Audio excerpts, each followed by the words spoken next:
dober dan vsem, lep pozdrav, najprej v slovenskem pozdravu, lep pozdrav, jaz se nahajam v Celovcu. Kot smo slišali, imamo naše poslušalce iz celega sveta že in prepričana sem, da nas boste nekateri potem spremljali tudi iz Avstralije in iz drugih koncev sveta, kar nas seveda zelo veseli. But we will continue now in English so that we all have equal learning experience or hearing experience. As you all see, this is a Zoom version of meeting, so thank you all for putting your on mute. You can, of course, you can leave your cameras on. We like to see your faces, your reactions, and this is much more fun. You can pop up your question if you have in the chat below. You can you can be interactive with us if we will see that there will be a moment in place that we will put you with your question into discussion with our today's guest. We are planning like an hour discussion, so just book your 1 hour, drink a cup of tea, or maybe a coffee, depending on what time it is. Let me use this opportunity to briefly present myself. So my name is Vesna Hodnik-Nikolic.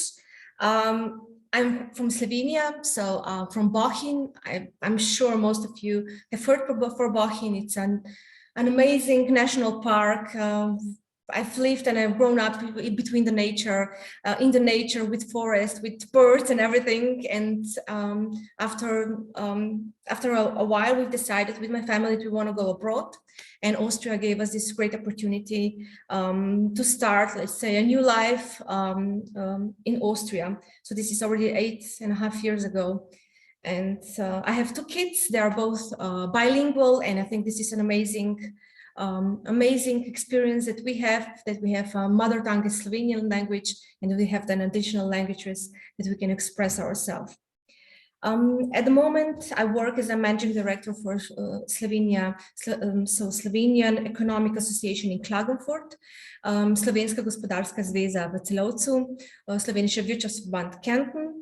We are working as a chamber of commerce, and we are working in this cross-border, in this region of Alpe-Adria region. So our aim is to do the networking, to connect businesses in the region. And then I've been privileged, and thank you, Mr. Stefan Schale, for this opportunity. I was invited to moderate 6 interviews in 2006 with amazing women. And I will have this great privilege to have amazing Slovenian women who live and create worldwide and who have given the impact in our lives in terms of business, network, and so on. So about the Slovenian Global Business Network. So the Slovenian Global Business Network stands for connecting and building businesses partnership among Slovenians around the world. It's also a platform this is an online business network platform that promotes, connects, and informs the Slovenian business diasporas and experts that live abroad. The main purpose is to encourage business cooperation and exchange of business opportunities between Slovenes around the world. A special place is dedicated for Slovenian businesswomen. They have a special position. They are even mentioned in the mission of Slovenian Global Business Network. Over the last year, there were 7 interviews, I think, who took place with special women, with a special impact that they have presented, and we are continuing this also in this year in 2022. I somehow saw this as an opportunity to see it as a project, and that's why I've named the 6 interviews I will hold in 2022, walk the talk. I really like the expression because all these great minds, exceptional women I will host in 2002 are great leaders and they are great doers. It means they have put the words into action and they are showing that they mean what they say by actively doing it. And they are leading by example and have stepped out of the box. That's why I like this expression, walk the talk. Today I have a special guest, an amazing, inspiring woman, Professor Danica Purg. I will read something about our guest today. So President of IEDC-Bled School of Management and the President of the Management Board of IEDC-Bled School of Management Postgraduate Studies. Professor Purg has received numerous national and international awards for her outstanding achievements in the field of international business education. The President of the Republic of Slovenia awarded her with the Honorary Order of Freedom for her contribution to management development in Slovenia and Central and Eastern Europe.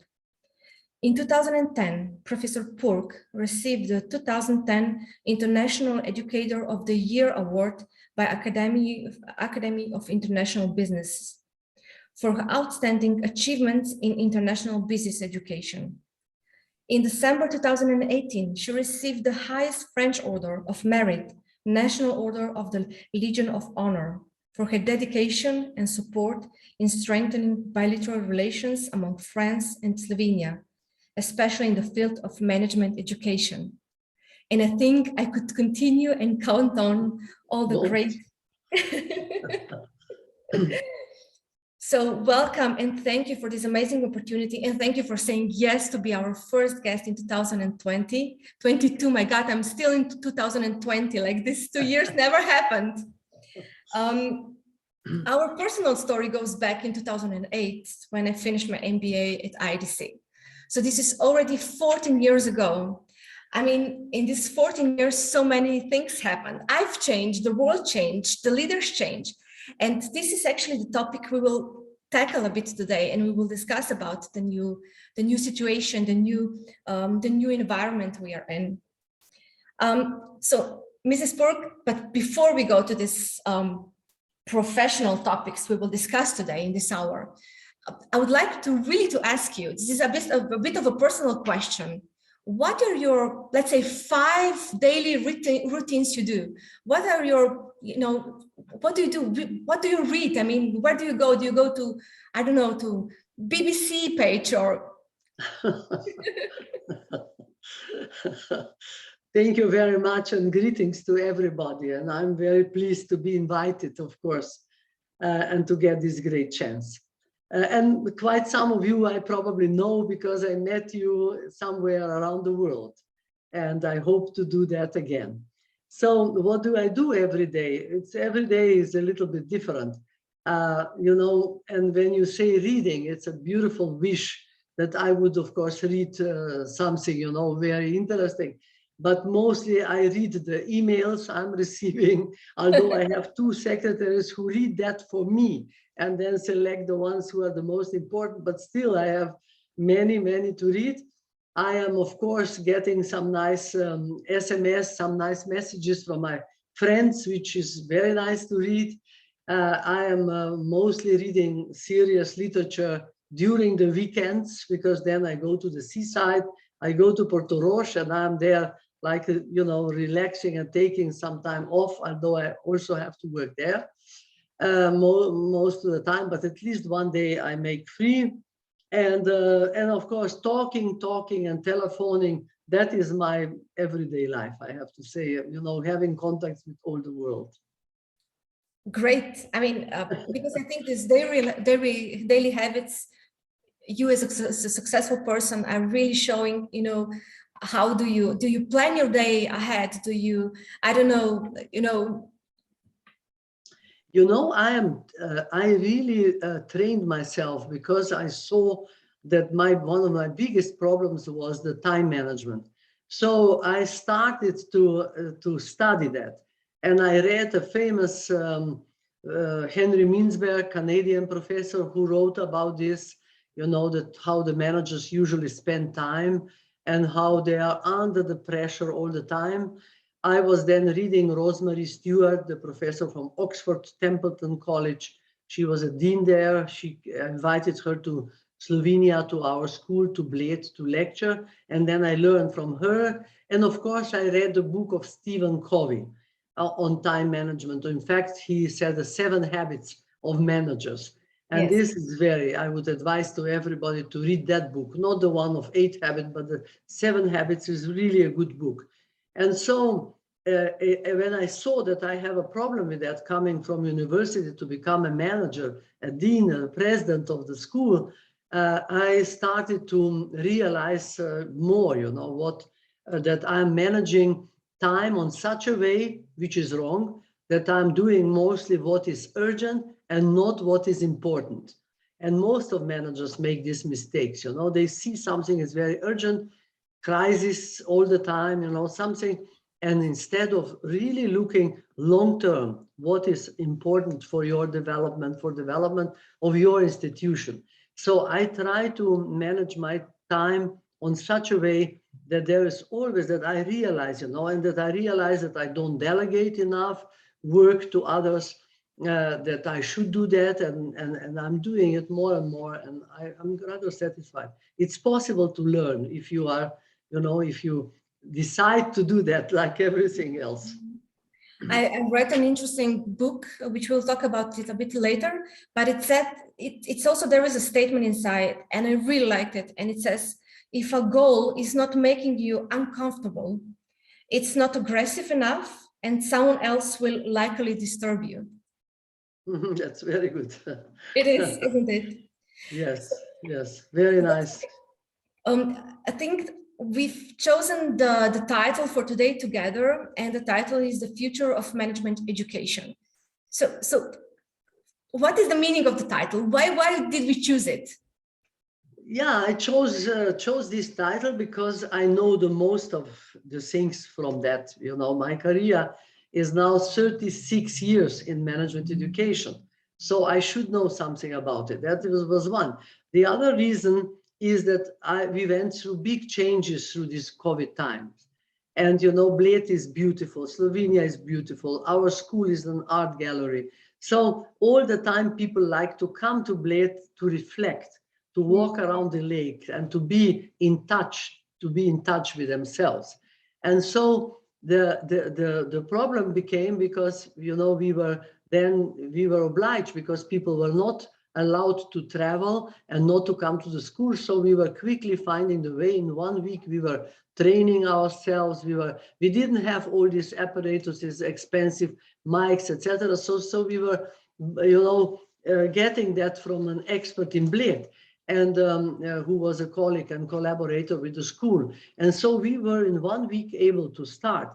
But of course, we saw that people were not really interested in high. What I always say, our school is high-touch school and not high-tech.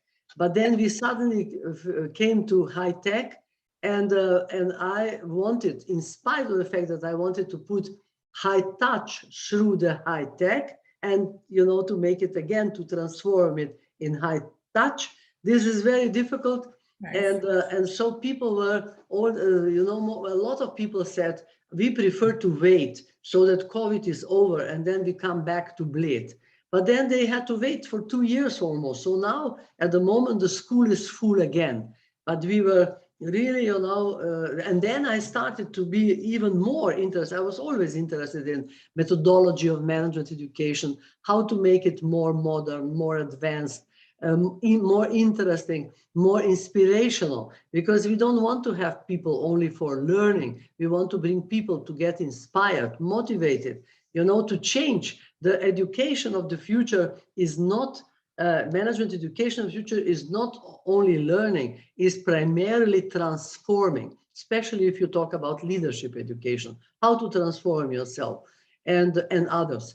And so that's why I'm very much interested in this topic, and I'm often invited to talk about that. I've talked in China already, and in all over the world about this topic, because that is something that I believe it really changes, and something that I know that I know a lot about, I would say. What is amazing with your program is that you're always adding different educators in the learning process.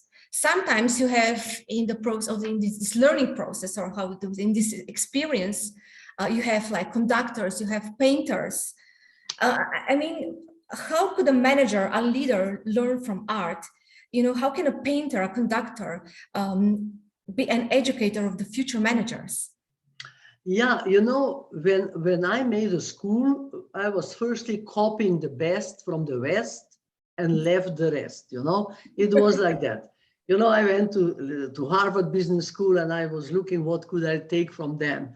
Pardon. I went to INSEAD, to IMD Lausanne, to the best schools around the world, and I tried to copy something, like we say, mimicking others, you know. And then, you know, we came in another period, and all Eastern Central Europe did the same, you know. We were pretty late with our management education. And then you know, we came in the phase where we started to be more independent, and we saw that we can do it by ourselves and that we should be innovative. And so I started to with my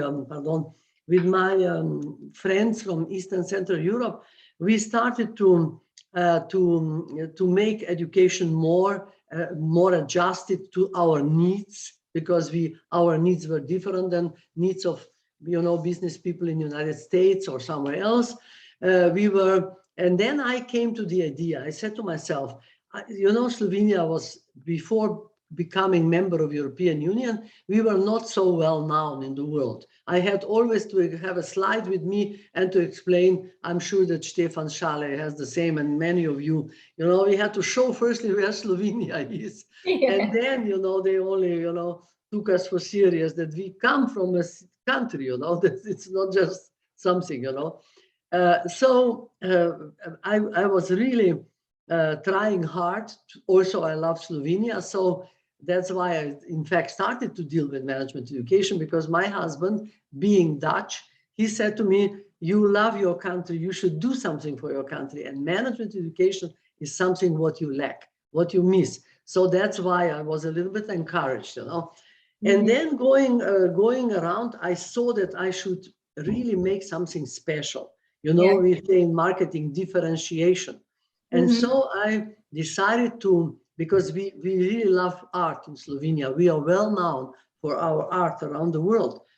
So I said, I shall bring art in the school. I made, you know, Bled is beauty school. Wojtek Haravnikar, a famous Slovenian architect, made a beautiful, beautiful school, which is more a business meeting place than a school, you know, with big places to meet and so on.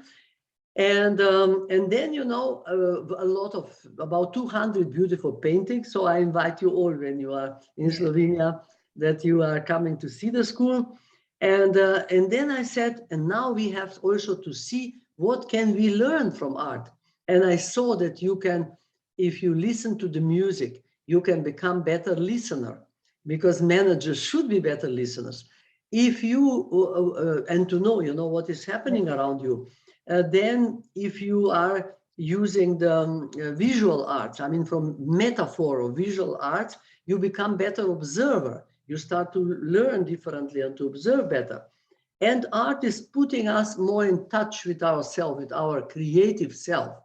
And because creativity is extremely important, especially in difficult times.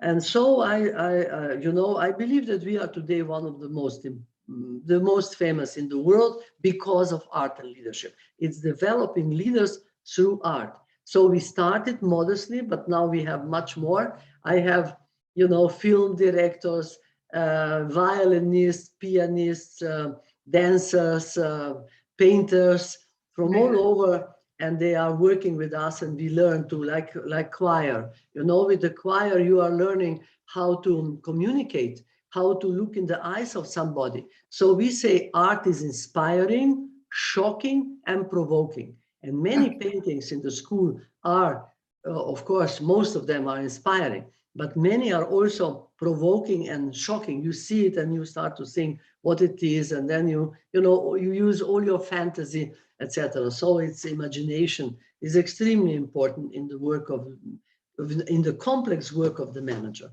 Would you say that women are more into it? They are more perceptive for art? Yeah. I would say so. I would say so. I think that the women have more developed this creative part of the brains, and of course they should more work on the other part too. But I think that that is our advantage, you know, this emotional part and the creative part is something that we should use better. And also, you know, not only men or women, but it's also the countries. I think that in East and Central Europe, we are in general, you know, you find a lot of poets, you find a lot of artists. I believe much more, you know, some people wrote books about Slovenia that we have, I know, so many poets, etc., etc. I think that this is true and that we should use and build on this advantage that we have, you know. Competitive advantage should have become. You know, the other day I was invited by the Slovenian Congress Agency, and they tried to hear from me what do I think about where is going this future tourism and Congress tourism, etc. And then I said, do you remember how some years ago we were talking about using much more, you know, this cultural tourism to bring people like to Ljubljana and to say 1 week of Plečnik, you know, yes, our famous architect, and or to go somewhere in Prekmurje and again to see something beautiful in the nature, what people are, you know, well known for, or, you know, and this beautiful storkle there, you know, these fantastic animals or whatever, you know, they are typical places where you can learn, or a good kitchen, you know, you come for certain thing there, but as I said, culture and scientific tourism, you know, we have such a beautiful countryside. People could come and write the books here, being in peace, having a good food, having kind people, having wooden, beautiful houses. You know, there's plenty of opportunity. And you know what we also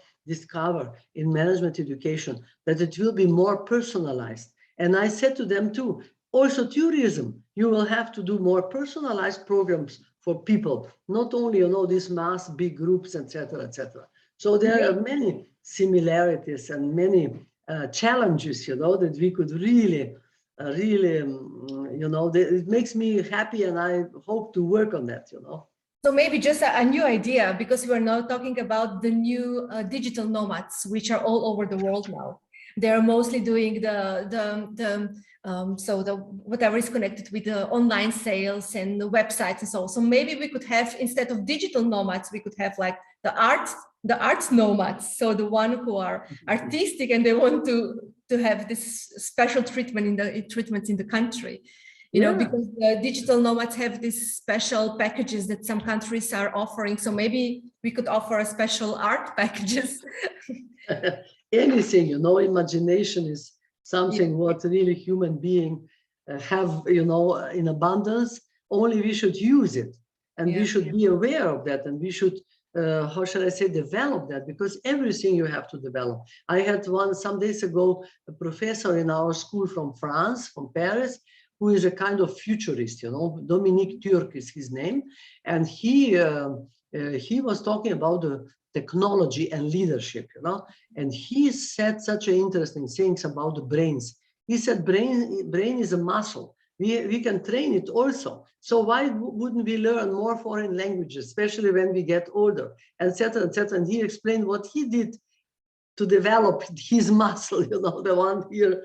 So it's really, we should pay more attention to ourselves and to these details, and to how to develop, you know. I like to see developing people around me, and I think that managers have a duty to develop their people. Yes. You know? But now we have 3 really strong factors that are now determining the new area. I think we are talking about the new paradigm, because we have the climate change. So we have this greening economy, everybody talking about the Green Deal, the transformation to circular economy business models and so on. Then we had COVID. Pandemic showed us another phase of the business we are running. And of course, now the war in Ukraine. So these are all 3 very strong factors which are now affecting our lives, our business lives, and also our personal lives. We know people who are in Ukraine. As you know, in our group, were many people from Ukraine who are our students at that time at IEDC. So how do you see these new times, if we can call them new times? How can an education institution like IEDC help managers to see this, big picture or a longer commitments, because especially in climate change, we are not talking about quick wins. We are talking about long-term wins. So how do you see these new times? Yeah, I think that the management schools are also responsible for many of these problems, you know, because we were only, when I say we, I mean the schools, the management schools, they were only looking how to come to more profit and not how to make a world a better place. You know, the place where you enjoy living, where you are enjoying the beautiful nature, where you enjoy the healthy environment, etc. So this holistic picture was missing. And I think that we have to make people more flexible, able to adjust to change environment, change the conditions, able to manage unexpected, you know. And there is an expression for which you certainly heard already often, because it was brought up by American author Warren Bennis already in 1987, and he said VUCA world, you know, world full of vulnerability, with this acronyms, you know, acronym VUCA, so vulnerability, uncertainty, complexity, and ambiguity. And how to manage in such a situation? You can only manage if you are, you know, if you show to people the holistic picture, the cohesion of all actions and measurements, and you have to develop a critical mind of students. I'm very disturbed, you know, that many disaccreditation agencies and ranking in Financial Times, etc., they are looking, when they evaluate the management school, they are schools, they are looking to, you know, they are manipulating somehow with public opinion, and they are looking how much your graduate is earning after he or she is leaving the school, etc. So profit and earning and money is all the time one of the most important things.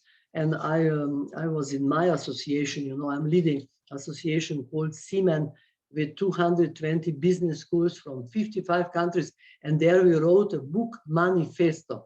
And there we said that management education has to become much more, you know, human, holistic, and it has to be more relevant for the society, so that you are really doing something good for the society. And I would like to tell you one little example.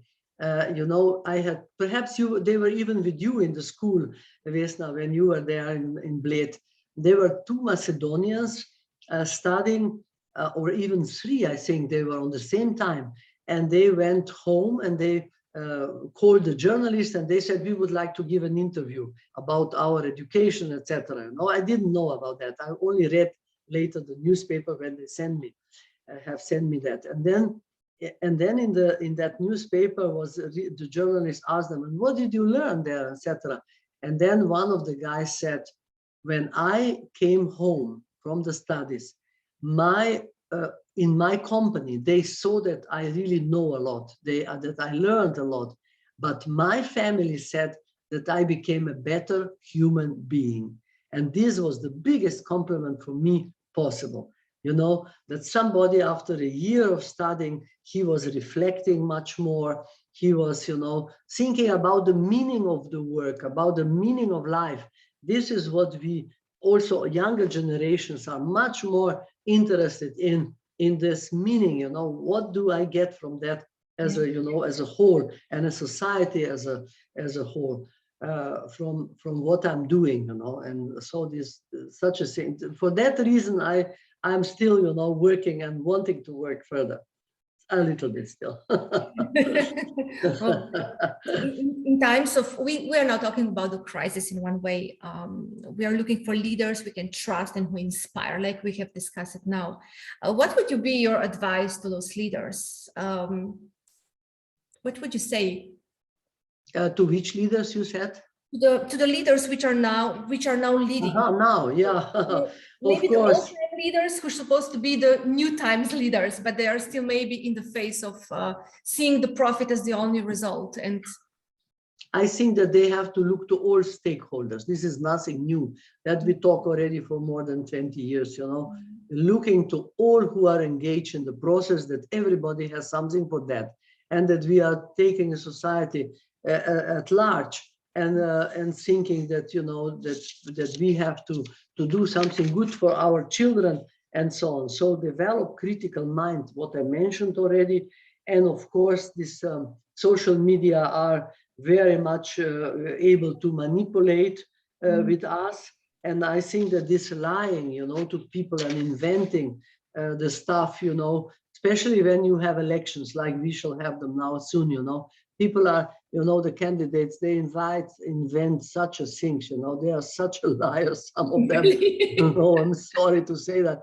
And I think that they should really, only the critical and independent mind can, make the country and the society to survive. And I would really, how shall I say, I would push for that, for the truth. For the truth. Yes. I mean, they're trying to sell themselves. I mean, we are already teaching the younger generation, so the Generation Z, how to pitch. And I think this is maybe the start, but maybe things go a bit wrong. But developing critical mind, I already mentioned twice. I think that school and all educators, we have the task to develop that. Because if the person has developed critical mind, then these guys are really then recognizing what is true and what is not. What is, what is, how shall I say, whom to trust, what is, whom to trust and whom to, to eliminate, etc. So this is for me very, very important. You talk these days with people and you see, how they don't see the real stuff.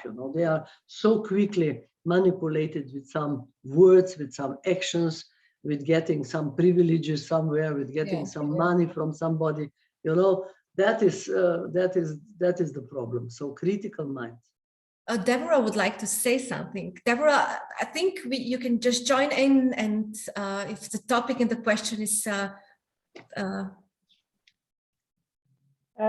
well, may I make a question or some the time now? Later, maybe? I mean, if it's within the topic now, maybe you can pop a question right now. So maybe it will be in the flow. Oh, yes. You have such a rich professional experience. But since this is a women's group, I'd like to ask you, which was your biggest challenge in your profession, in particular as a woman? And the second question is, what do you do when you're not working? What am I doing for? When you're not working. When you're not I'm not working. I always work. Thank you, Deborah. I talk with friends. I shall answer the second question. For me, talking with friends or on telephone or writing or visiting or something, that is, that is the biggest, and cooking, baking cakes. I'm very good I sometimes I'm joking, I'm saying I'm a good sugar picker, I learned this from my mother, although I was not interested in the kitchen and in nothing, when I was young. But later I remembered, and when I'm sometimes at 12 o'clock in the night, tired from the work, I go to make cookies, and then all the neighbors get them and etc. So in that I'm good, and that I do for my relaxation. And of course I like to read. And what do I like to read is mostly some romantic stories. And I like to go to the good movie and to the good concerts, etc. We have them enough. And of course, the most I like to go to good expositions, to paintings. I like very much the paintings and the modern art. But in fact, every art. I'm not so crazy about this Dutch 17th century, etc. Although I know that they were very important, but I like more modern art, and in Slovenian impressionist and expressionist, etc. And concerning being a woman, I had big problems when I was young, not only because I was a woman, but I was too open, too outspoken. I was very much liking to criticize and nobody I had the feeling that nobody appreciated this, So I had to fight a lot, till the end of the university, I have to say. I had to, and later when I made my master and doctoral study, etc., then somehow they start to recognize you, and then it became easier for me. And I met my husband, who was also often correcting me and saying, don't say immediately everything what you think, but listen a little bit first, etc. So it was my character also helping a little bit. But I think that that women have to, if I look around other women, I think that women have to work harder and to show more still to work harder and to show more in order to be recognized. This is certainly true still all over. You mentioned in one lecture you had that Gandhi was your inspiration, but why Gandhi? Gandhi was not only my inspiration, but he was like Nelson Mandela, a fantastic leader who was leading by example, because these are many managers forgetting that you have to lead by example. You can't preach something if you are not by yourself honest, if you are not by yourself trustful, if you are not by yourself hardworking, and so on. So he was changing many things in India and around, also in South Africa. He was working, without violence and destruction. And when Nelson Mandela came out of the prison, where he was, I think, 27 years, people were really surprised, because they were so afraid that he would put all these black South Africans together and convince them to start to fight against the white ones. But he didn't. He just worked very much on making country peaceful and to excuse to each other the things they were doing, and etc. I was participating at a seminar, the South Africans, and I'm now a member of the Stellenbosch University board, and I see there, how this philosophy of Nelson Mandela, when he learned and he was inspired by Gandhi, how this still has quite an important role, and how people go to learn from them, from him, in fact. Yeah. Great leaders. There are not too many in the world. We miss such leaders today, Mm-hmm. We've met 2 months ago, after many years, and you gave me a book, and it was called Net Positive. And I've started to read it immediately, because it was a really inspirational for me, because I really like the transition of going into circular economy, thinking about the environment, thinking about the stakeholders and only the shareholders. And this book, which you gave to me, was written by the ex-CEO of Unilever, Paul Polman. It was done last year, so in 2021, and Andrew Winston, who is like the world's thinker on sustainable business. And what they said at the beginning, they said that runaway climate change and rampant inequality are revenging the world and costing a fortune. These massive dual changes and other propounds, such as pandemics, resources pressure, and shrinking biodiversity, this is all threatening our existence. Would you recommend this reading to the others? And I mean, Paul personally, don't you? Yes, I met him some years ago when he was still in Unilever at IMD Lausanne. He came there for a meeting with some professors, and I was invited to the conference, and I was one of these people at the conference. So then I met him still at some other places, and then I invited him. He was 10 years the president of Unilever, the CEO, in fact, of Unilever, but then he gave up this, and he writes in his book that he was disgusted by seeing how much people were only interested in profit and in earnings and so on. And then he was, of course, big efforts making in Unilever to make it sustainable and so on. So this was interesting. But you know, like one of their footprint was like 50%. I mean, one of their actions was to make a footprint, environmental footprint, 50% smaller in 2020, and to buy the agricultural commodities 100% sustainable. That is also, you know, interesting to not only for him and for Unilever, but also for the Rabobank. I learned so much about this leadership of Rabobank because they are also so very much, you know, on sustainability. And you can, you know, and Switzerland has, I don't know, 73 banks which are like ethical banks called, you know, and you have to be special if you want. And our Ljubljanska banka tries also to learn from them. I'm very proud of them, I have to say. And so Paul Polman and Andrew Winston wrote a really fantastic book. I have it just here on the table, and Net Positive, where he is talking how in fact the companies, courageous companies, he says, should thrive by giving more than they take. You know, yeah. This is the most important. I think that every leader should give more than he or she takes from society. So such a companies he is describing as the net positive companies. He thinks that this is very, very good, you know, for the society. And we, you know, you can think about the workers' movement and all that in 19th century and so on.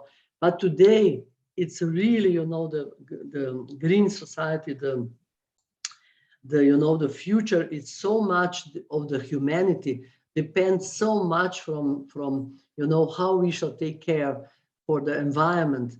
And that's why I think that also management schools are responsible for that, you know. We have to educate ethical leaders, and we have to educate leaders who are, you know, living for that value of the you know, clean environment and you know, society which will be more sustainable and so on. So this is a very important book. And then I invited, when I heard that he published this book, he didn't publish it yet, that he will publish. And then I invited him. I have every year one big event in the school, which is called President's Forum. And I invite you to come there. It's like every October. And at that President's Forum, you know, then the book came already out. I organized together this forum last October, together with International Academy of Management.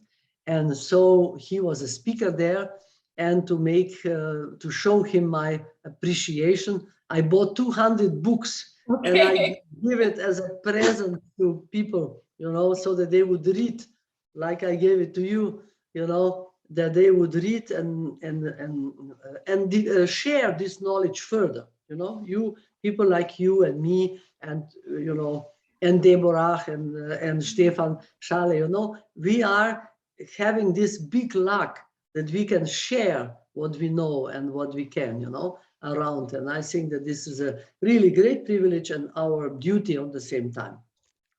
And it's interesting because in his book, the transformation of Unilever started at the level of leaders. So he said that his definition of net positive leaders has like 5 critical traits. So 5 critical, yes. So a sense of purpose, duty, and service. Amazing.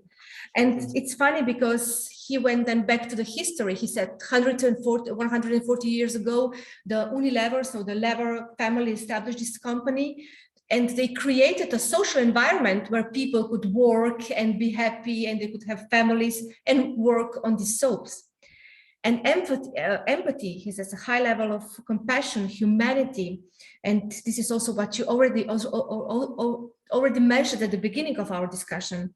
And more courage, he says, that the leader should have more courage and the ability to inspire and show more leaders. And of leadership. Course, yeah, and leading, of course, and I think this is an amazing the description of the 5 points of a leader. Yes, I agree with that, and I can tell you there is an interesting. He is mentioning this the fact that leaders should look themselves in the mirror, you know, and ask themselves what kind of leaders are we. This he took over from Peter Drucker. Peter Drucker was the #1 in the world professor of management, and he was also lecturing for we are now 36 years old school. But when we had 10th anniversary, I organized in Cankarjev Dom in Ljubljana the celebration, and I invited Peter Drucker to speak via satellite because he was already then, I think, 86, and he said that he doesn't travel by plane anymore. And so he was at the end of his 1 hour long lecture, fantastic lecture. He said that every leader should, or he or she, look him or herself in the morning in the mirror and ask herself or himself, do I like the one whom I see in the mirror? Yeah. You know, am I the one? And I think that this is a fantastic, he called that mirror test. And, and of course, Paul Polman is talking about the same thing. And I think that we should really, you know, what is he saying also very nicely and critically, Paul Polman? He says, when we put the students to the school, you know, when the students enter the studies, the university, they say, we want to change the world.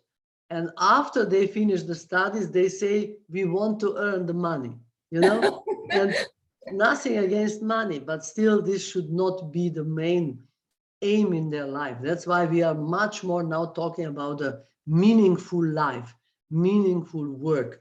And we should also provide this meaningful work as managers to people around us, you know. So he is, Peter Drucker also said that profit is not a purpose, but a condition. And then he is talking very interestingly about that if you don't have enough of the oxygen, which is the profit, you know, you are out of the game. But if you think that your life is about breathing, you know, breathing, I have to say better English, then you are really missing something, you know. So it's not, you know, it's not the aim of the life. The purpose should be something better and higher and more noble than just counting the money, you know. We already discussed about this.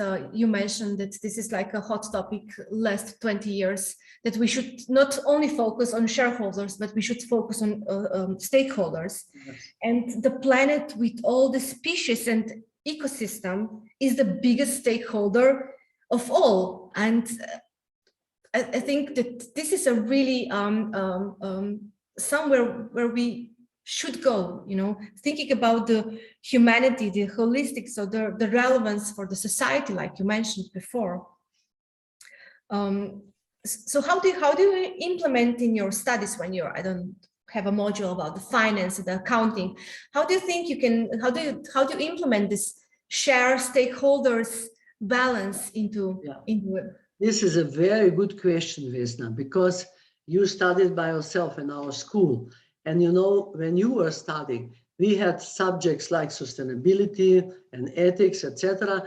And we had the professors on the other side, you know, one subject, and then the professors who were teaching, and they were fantastic teachers, and they still teach, you know, accounting and marketing and so on, and finance, etc. You know? But the aim is to make all these subjects, you know, interwoven with these ideas of ethics and so on. So I think that they saw that already, and that they are trying to adjust, some more and some less. It depends how much, you know, what are they really believing and what they are carrying with them, you know, in their heart and mind and so on. So the final aim is to make the books, you know, the how to say, the learning, you know, the books for learning, etc., on such a way that it's always, you know, also present as one of the elements, also the sustainability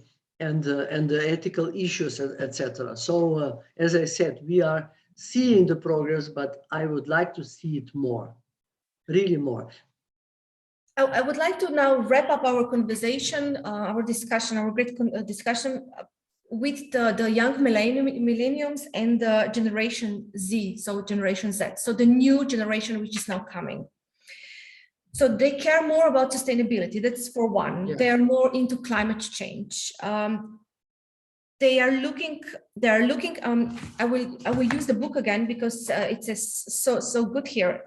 They want to have a holistic view of the world and confidence in the sustainability of products. So what it says actually that the younger generation is really sensitive. What are the goals and the missions of the companies?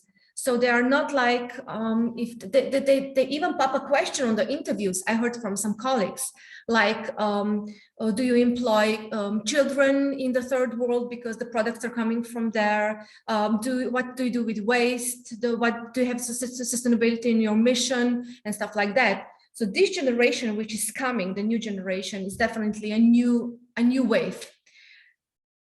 Do we see? Do you think that we are? Do we have a good, courageous leaders at the moment on the positions that can manage this new generation which is coming? Do you think we are ready? Do you think No, the schools are ready?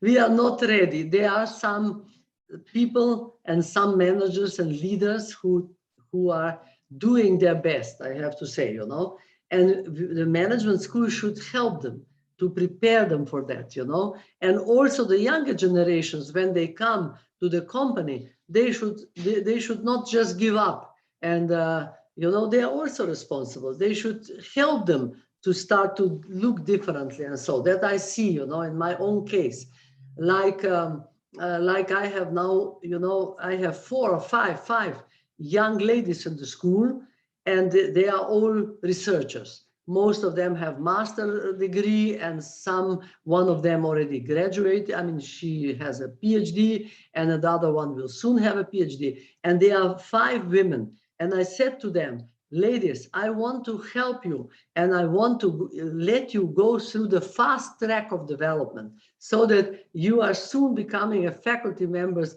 and that then we shall be the school with 5 excellent women professors of management. You see, on that way, I can help with the gender, you know, to make more ladies to be there on such an important place. So I think that leaders should somehow get motivation to, you know, but I got this motivation from the study that one of these girls made, you know. It's not that I just came to that like that, but I saw what an interesting, you know, European Union financed a study and research, I mean, and then, you know, 5, 6 management schools around Europe participated. And she came to me and she said, you know, now we should make a plan how to develop women, not only the researchers, everybody, you know.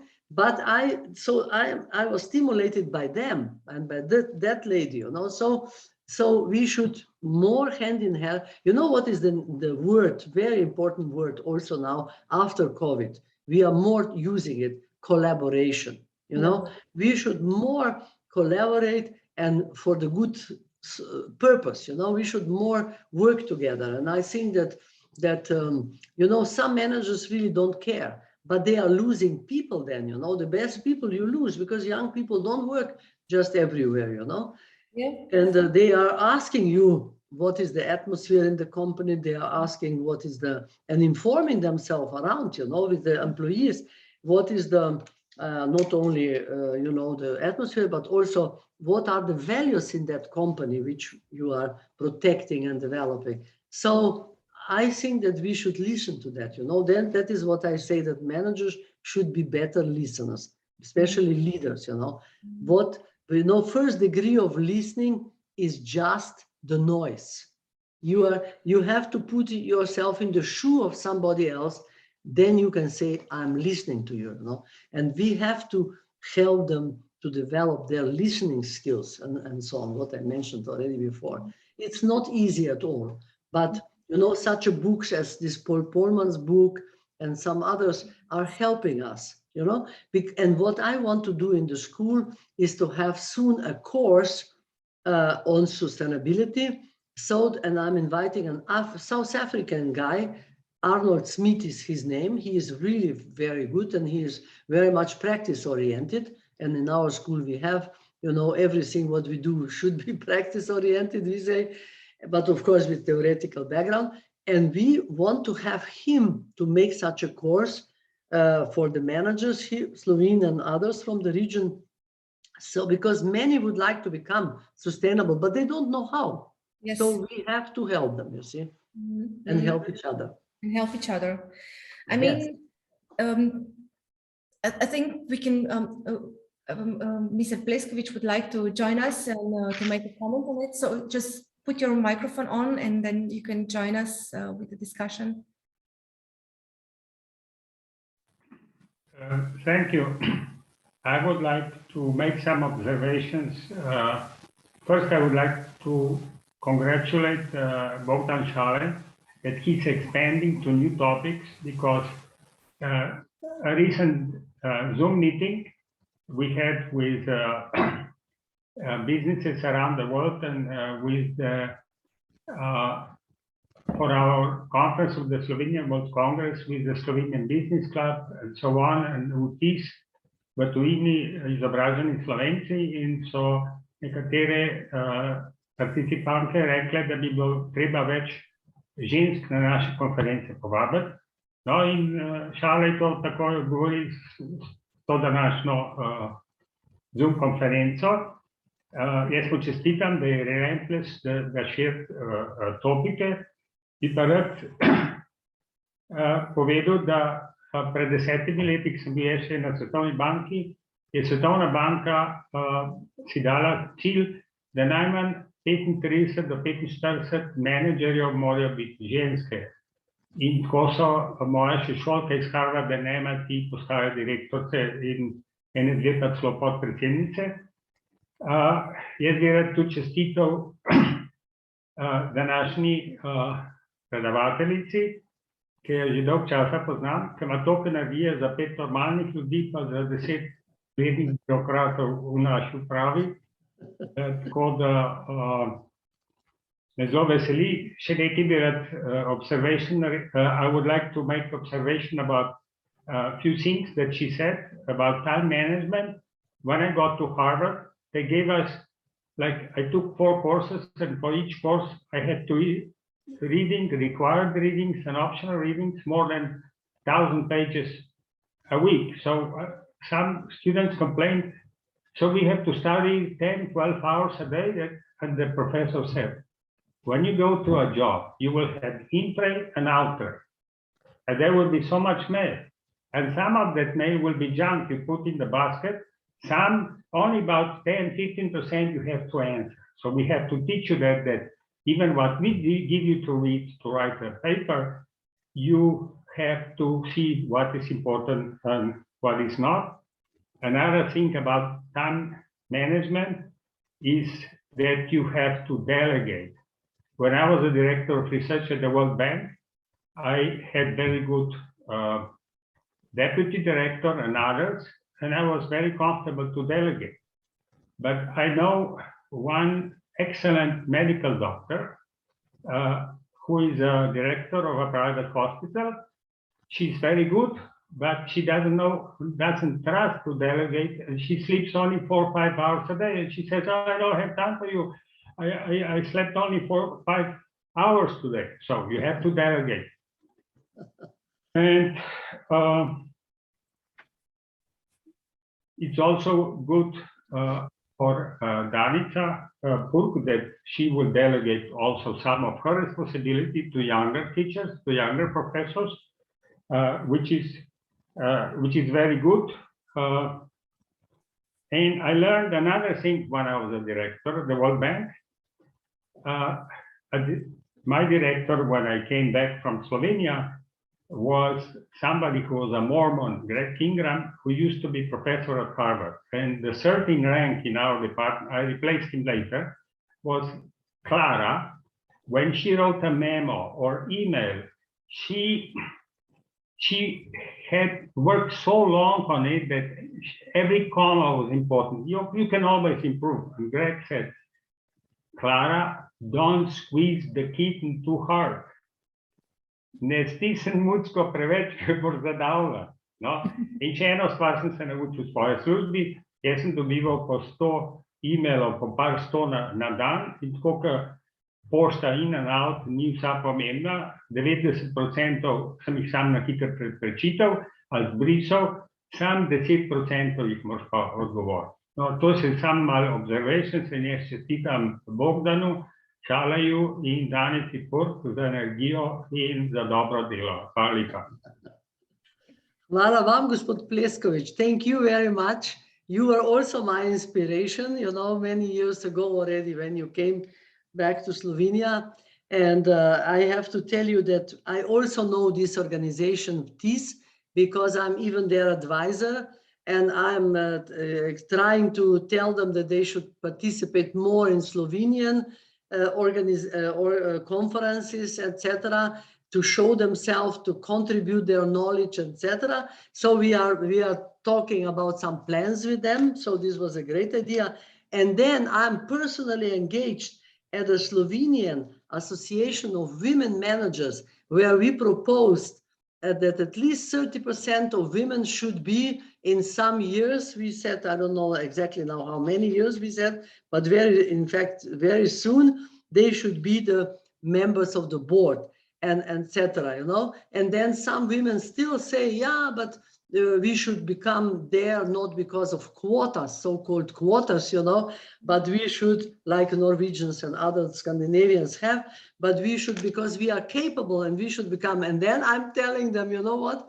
I say when I was 20 years old girl walking through Ljubljana, studying there, here, I mean, in Ljubljana, I was thinking, this is humiliation because these ideas were already then up, you know. And I said, this is humiliation for me. I'm a capable young lady. I want to come somewhere because I'm capable. But I said, do you see, 50 years later, still nothing happened. So I want to have quotas, you know, because I want to see that before I die, you know. And I'm so dramatically putting this that they are now almost, you know, starting to be embarrassed when I'm telling them this, you know. So I am working also in practice because there is something with what we should perhaps finish.